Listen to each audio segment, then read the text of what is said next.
everyone, I am Rashmi Prabha and welcome to our channel Combine CS the Extra Step. So dear friends, हमने database management system की कुछ videos record करके डाले हैं channel पे. I hope आपने देखा होगा.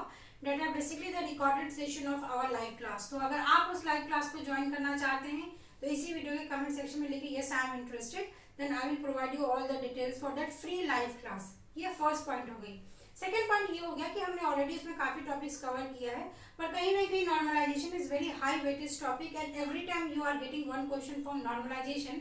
तो इसको हम इस तरीके से डिस्कस करेंगे सो दैट कि बहुत सारे ऐसे लर्नर्स हैं जिनको इसके कॉन्सेप्ट को समझने में प्रॉब्लम हो रही थी, तो उनके डिमांड बेसिस पे मैं ये वीडियो शूट कर रही हूँ. तो चलिए शुरू करते हैं. Now first of all we need to understand what is normalisation, because अगर आप किसी भी कॉम्पिटिटिव एग्जामिनेशंस का प्रिपरेशन कर रहे हैं तो you have to prepare two types of question. First is theoretical and second is practical. Practical means normalisation पे आपसे वो हमेशा पूछते हैं नॉर्मल फॉर्म्स बताना है आपको, या फिर आपको कीज पूछ सकते हैं, या फिर फंक्शन डिपेंडेंसी पूछ सकते हैं. बट ऐसा देखा गया है कि यूजीसी नेट ने बहुत इंप्रूवमेंट किया है and they are nowadays focusing on concept. तो कॉन्सेप्ट में सबसे पहले आपको ये समझना है कि नॉर्मलाइजेशन का यूज क्या है. ठीक है, तो अगर मैं नॉर्मलाइजेशन की बात करूं, नॉर्मलाइज करना इस वर्ड को आप ब्रेक कर दो. Normal form means what. सबसे पहली बात आती है कि ये टॉपिक किसका है, डेटाबेस मैनेजमेंट सिस्टम का है. Correct. What is database management system? कि यू हैव अ सॉफ्टवेयर, आप उस सॉफ्टवेयर में कई सारे डेटा को, रिकॉर्ड को स्टोर करके एक पर्टिकुलर जगह पे रख रहे हो. That is data information. And आपको जो सॉफ्टवेयर की मदद से आप उस डेटा को मैनेज कर रहे हो, that is known as database management system. Correct. इसके बाद व्हाई डेटाबेस मैनेजमेंट की जरूरत पड़ी, तो हम एक सिंपल तरीके से समझते हैं. एक आपका कॉलेज है, उस कॉलेज में डिफरेंट एंटिटीज हैं. एज फॉर एग्जांपल वहाँ पे स्टूडेंट हो सकते हैं, वहाँ पे टीचर्स हो सकते हैं, वहाँ पे डिफरेंट कोर्सेज हैं. करेक्ट. एक स्टूडेंट है, वो क्या करेगा, डिफरेंट कोर्सेज में जाकर इनरोल करेगा. स्टूडेंट को कौन पढ़ाएगा, टीचर्स पढ़ाएंगे. तो दिस आर द रिलेशंस. तो यहाँ पे इसको हमने क्या बोला, इनके बीच में ये जो एरो है, ये एरो क्या रिप्रेजेंट कर रहा है, रिलेशन.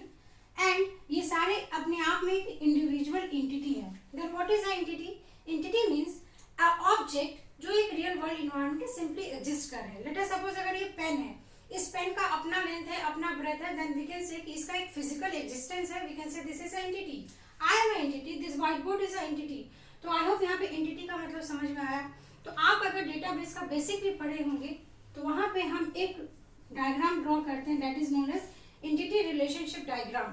तो पहला क्वेश्चन यहाँ पे ये बनता है यूजीसी नेट में कि सॉफ्टवेयर इंजीनियरिंग में वो ये पूछते हैं कि जब आप एनालिसिस फेज में हो, तो एनालिसिस फेज में आप जब एक क्लाइंट से डिफरेंट रिक्वायरमेंट्स को अपने पास लेकर आए तो आप उसको एक प्रोटोटाइप प्रोवाइड करते हो. प्रोटोटाइप मीन्स कि आपने कहीं ना कहीं उसका रफ में डिजाइन बनाया. तो डिजाइनिंग के कई सारे पिक्टोरियल रिप्रेजेंटेशन होते हैं. In the form of flow chart बनाओ, in the form of data dictionary बनाइए, in the form of data flow diagram बनाइए, और आप एंटिटी रिलेशनशिप डायग्राम बना सकते हो. तो बेसिकली जब हम डेटाबेस मैनेजमेंट सिस्टम पढ़ते हैं तो यहाँ पे ईआरडी डायग्राम का यूज होता है. तो हम उसको पिक्टोरियल फॉर्मेट में रिप्रेजेंट करते हैं. अब यहाँ पे दूसरा क्वेश्चन है यूजीसी नेट का फेवरेट कि एंटिटी रिलेशनशिप डायग्राम में आपके डिफरेंट सिंबल्स होते हैं. करेक्ट. वो सिंबल्स आपको मालूम होना चाहिए. क्यों? क्योंकि नवंबर 2020 में भी इन सिंबल्स पे क्वेश्चन पूछा था मैच द फॉलोइंग का. तो ये इतने इजी क्वेश्चन है, अगर आप इस इजी क्वेश्चंस को गलत करेंगे तो आई होप कहीं ना कहीं आप जो आपका टारगेट है यूजीसी नेट क्रैक करने का, आप उसमें पीछे हो जाएंगे, है ना. तो ये सारे इजी टॉपिक्स तो आपको क्लियर होने चाहिए. तो जब आप एंटिटी रिलेशनशिप डायग्राम पढ़ते हो, वहां पे आपने रिलेशन बनाना सीखा. तो रिलेशन को ही आप क्या बोलोगे, टेबल्स. ठीक है. तो आपने टेबल्स ऐसे बनाया, कैसे? तो मैंने लेट अस सपोज एक टेबल बनाया स्टूडेंट. Student is entity. अब स्टूडेंट के कुछ फीचर्स होंगे. Features in the sense student का आईडी होगा, स्टूडेंट का अपना नेम होगा, एंड सो एंड सो. जितना आप इमेजिन कर सकते हो उतना स्टूडेंट के फीचर्स हो जाएंगे. And that features are known as what, attributes. Okay. तो ये हमने एक टेबल बना लिया.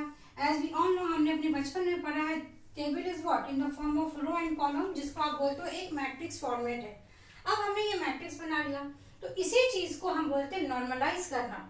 नॉर्मलाइज करना मतलब हमने एक पिक्टोरियल रिप्रेजेंटेशन को इन the form of table convert किया, तो आपने डेटा को नॉर्मलाइज कर लिया. अब नॉर्मलाइजेशन में और हम वन स्टेप अहेड क्या पढ़ते हैं कि लेट अस सपोज एक स्टूडेंट है उसकी आईडी है 1, उसका नाम है अमन, ठीक है, उसका एज है 18। हो सकता है कि आप उसी क्लास में और एक दूसरा स्टूडेंट है जिसका अगेन नाम है अमन, उसका सरनेम भी सेम है और उसकी एज है 22। Is it possible? हो सकता है ना कि एक नाम के बहुत सारे लोग होते हैं। तो अब क्या हो गया, अब अगर एक टीचर ने बोला अमन स्टैंड अप, तो ये स्टैंड अप होगा या ये स्टैंड अप होगा? You can't tell. It means कि यहाँ पे कंसिस्टेंसी की प्रॉब्लम हो गई, यहाँ पे डेटा डुप्लीकेट हो गया, रिडंडेंट हो गया।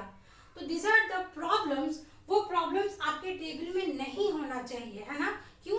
क्योंकि जब आप एक एसक्यूएल क्वेरी को ट्रिगर करोगे तो वो एसक्यूएल क्वेरी आपको एवरी टाइम एक डिस्टिंक्ट रिकॉर्ड देना चाहिए। Then what is distinct? Distinct हमेशा क्या देगा? आपको एक नया रो देगा। तो इस तरीके से ईच एंड एवरी टर्म्स को आपको रिलेट करना आना चाहिए। क्वेश्चन कहीं से भी पूछ सकते हैं। तो एसक्यूएल आपने फाइल किया, तो हमने क्या किया, इसको नॉर्मलाइज किया। नॉर्मलाइज करने का मतलब है कि हम यहाँ पे कुछ ना कुछ एक ऐसा एट्रीब्यूट ऐड कर देंगे जिससे हम इस दोनों के बीच में डिफरेंशिएट कर पाए। तो what is this is known as student ID. तो यहाँ पे स्टूडेंट आईडी क्या हो गया, इसको हम बना सकते हैं, इस पूरे को आप बना सकते हो एक की एट्रीब्यूट, है ना? की का मतलब, की का मीनिंग अब यहाँ पे कैसे समझ लेंगे? की का मतलब कि जैसे आपका एक घर है ना?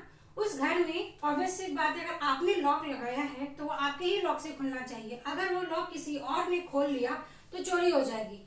तो सिमिलरली अगर आपने एक टेबल में कुछ की बनाया है तो वो की यूनिक होना चाहिए, किसी और के पास नहीं होना चाहिए। तो दिस इज हाउ कि आपके डेटाबेस मैनेजमेंट सिस्टम में there are so many records और उन सारे रिकॉर्ड में डिस्टिंक्ट वैल्यू होना चाहिए, कोई भी डुप्लीकेट वैल्यूज नहीं होना चाहिए।